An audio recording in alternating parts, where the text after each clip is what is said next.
భక్త మహాశయులందరికీ కూడా ఆ జగదంబ దివ్యాశిస్సులు. ఈరోజు మనం కొన్ని విషయాలు తెలుసుకునే ప్రయత్నం చేద్దాము. జ్యేష్ఠ పౌర్ణిమ అంటే సామాన్యంగా ఈ ప్రతీ నెల పౌర్ణిమ అనేటటువంటిది వస్తూ ఉంటుంది. అయితే ఈ జ్యేష్ఠ పౌర్ణిమ యొక్క విశేషం ఏంటయా, ఎందుకని జ్యేష్ఠ పౌర్ణిమను మనం ప్రత్యేకంగా తీసుకుంటాము? ఆ రోజు ప్రత్యేకమైనటువంటి పూజలు ఏం చేస్తాము, ప్రత్యేకమైనటువంటి సాధన ఏం చేస్తాము, అసలు ఆ రోజు మనం చేయాల్సినటువంటి పూజ ఏమిటి, ఎందుకని ఆ పూజ చేయాలి, ఆ పూజ బలం ఏంటి, ఫలం ఏంటి, ఎందుకు ఆ యొక్క పూజ ఉన్నతమైనటువంటిది అన్నిటికంటే కూడా అనేటటువంటి విషయాలను తెలుసుకునే ప్రయత్నం చేద్దాం.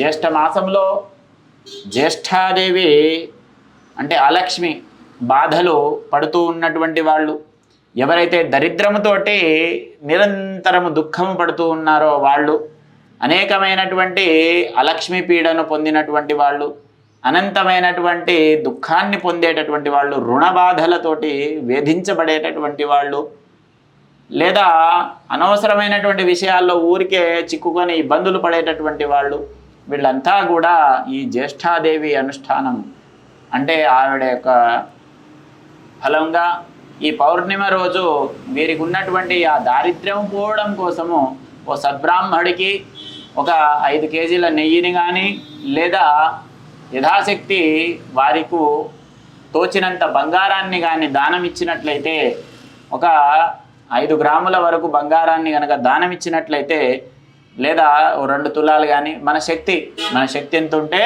అంతవరకు ఆ యొక్క బంగారాన్ని కనుక దానం ఇచ్చినట్లయితే సమస్త దరిద్ర బాధలు శాశ్వతంగా తొలగుతాయి.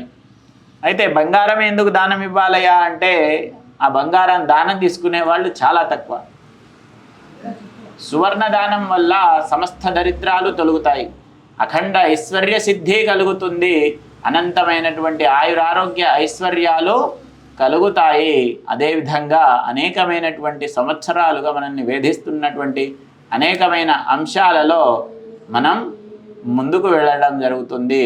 ఇక సమస్త శుభాలు పొంది ముందుకు వెళుతూ నిరంతరము కూడా మనం విజయాల బాటన వెళ్ళేటటువంటి అవకాశం ఉన్నది. అయితే ఈరోజు మాత్రమే ఎందుకు చేయాలి ప్రత్యేకమైనటువంటి పూజ అని కనుక మనం చూసుకుంటే, ఆ రోజు ఎవరైతే మహా అనుష్ఠానం చేసి ఆ దరిద్ర దేవత యొక్క పీడ మన మీద ఉండకుండా చేసుకుంటాడో వాని జీవితంలో ఆ యొక్క జ్యేష్ఠాదేవి పీడించదట. అంటే ప్రతి మనిషిలో దుఃఖము, దారిద్ర్యము, దౌర్బల్యము, అనంతమైనటువంటి దుఃఖ పరిణామాలన్నీ కూడా కలుగుతూ ఉంటాయి. వీటన్నింటి నుంచి కూడా ఉపశమనం పొందడం కోసము ఈ యొక్క సాధన అనేటటువంటిది మనం చేసుకోవడము అతి ముఖ్యమైనటువంటిది. ఇక ఎవరైతే నిరంతరము భగవత్ ఆరాధన చేస్తూ ముందుకు వెళుతూ ఉంటారో వారికి సమస్త భోగభాగ్యాలనిచ్చి తుదకు మోక్షాన్నిస్తుంది, సమస్త శుభాలను ఇవ్వడం జరుగుతుంది. కాబట్టి ఈ విషయాలను ముఖ్యంగా మీరంతా కూడా తెలుసుకునే ప్రయత్నం చేయండి. ఇక ఎవరైతే నిరంతరము కూడా తమ యొక్క పనుల పట్ల నిబద్ధతతో ఉండరో వారందరికీ కూడా అనేకమైనటువంటి శోకాలు, దుఃఖాలు కలిగేటటువంటి అవకాశాలు ఉన్నాయి.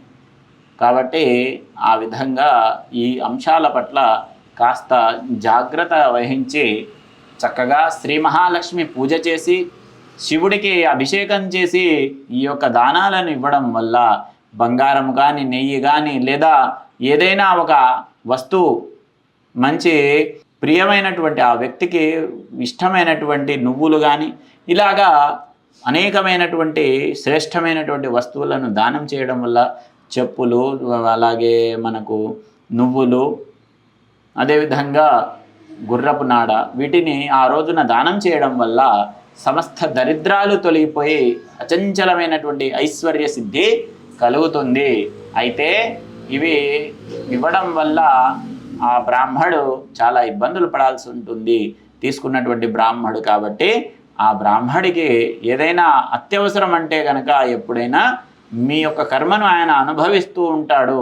అందుకని మీరు వారి పట్ల దయాహృదయులై ఎప్పుడైనా సరే మీకు కుదిరినప్పుడల్లా ఏదైనా ఆర్థిక సహాయం కానీ లేదా ఆహార సహాయం కానీ అందించి మీ కర్మలను పూర్తిగా పోగొట్టుకునేటటువంటి ప్రయత్నం చేయండి.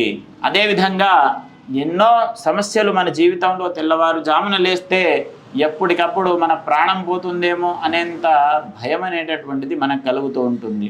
కాబట్టి ఆ ప్రాణ సంకట భయాన్ని కూడా తొలగించి వేసేటటువంటి శక్తి ఈ యొక్క దారిద్ర్య జ్యేష్ఠాదేవికి ఉన్నది. ఈ జ్యేష్ఠ మాసానికి ఎంతో పవిత్రమైనటువంటి విశేషమైనటువంటి ఆదరణ ఉన్నది మన శాస్త్రాలలో.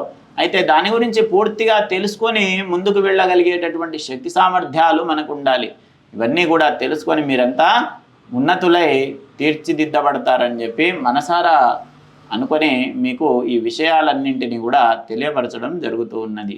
కాబట్టి భక్తులందరూ కూడా సద్భావనా భరితులై ఎల్లవేళలా ఉన్నతమైనటువంటి జీవన విధానాన్ని పొందడానికి మీకు ఏర్పడినటువంటి అద్భుతమైనటువంటి అవకాశాన్ని సద్వినియోగపరుచుకొని ముందుకు వెళ్ళేటటువంటి ప్రయత్నం చేయండి.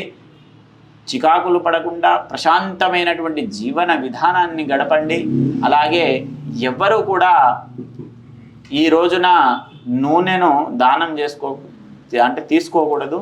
నువ్వుల నూనెను ఈరోజు దానం తీసుకుంటే మన యొక్క కర్మలన్నీ కూడా ఆ వ్యక్తి అనుభవించాల్సి ఉంటుంది. కాబట్టి బ్రాహ్మడికి ఒకవేళ ఆ దానం ఇచ్చేటట్లయితే దానికి సరిపడా ద్రవ్యాన్ని కూడా ఇచ్చి 45 రోజులకు సరిపడా భోజన వసతిని మీరు ఏర్పాటు చేయగలిగే శక్తి మీకు ఉంటేనే ఆ రోజున బంగారం కానీ నూనెను కానీ దానం చేయండి. తద్వారా సమస్త శుభాలను పొందుతారు.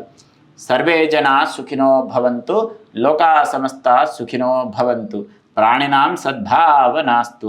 యథా జ్ఞానముతోటి ఉన్నటువంటి విషయాలను నా యొక్క పరిధిలో నాకు తెలిసినటువంటి శాస్త్ర పరిజ్ఞానంతో మీ అందరికీ ఈ విషయాలన్నీ కూడా తెలియపరచడం జరిగింది. ఏవైనా చిన్నపాటి తప్పులు ఏమైనా దొర్లి ఉంటే కనుక వాటిని గ్రహించగలరు. వాటిని సరిచేసుకొని ముందుకు వెళ్ళే ప్రయత్నం మనం చేద్దాము. సర్వే జనా సుఖినో భవంతు, లోకా సమస్త సుఖినో భవంతు.